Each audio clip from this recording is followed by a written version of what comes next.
How to turn on or turn off phone call vibration on the Samsung Galaxy S25 series. First, tap on the home button to return back to the home screen. And from the home screen, open up the phone application. Next, tap on the More button. Then from the pop-up menu, tap on Settings.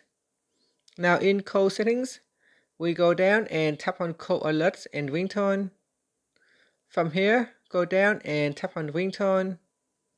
Then at the top, to turn on phone calls vibration, simply tap on Vibrate while ringing. So tap on the toggle button to turn it on or switch it off.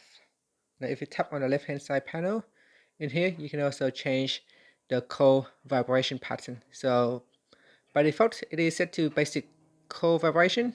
You got heartbeat, tick-tock, waltz, zig-zag, zig. You got offbeat, spinning, and so on. So scroll down here and select a vibration pattern that you would like to use.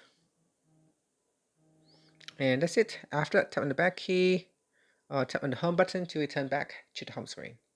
Thank you for watching this video. Please like and subscribe to my channel for more videos.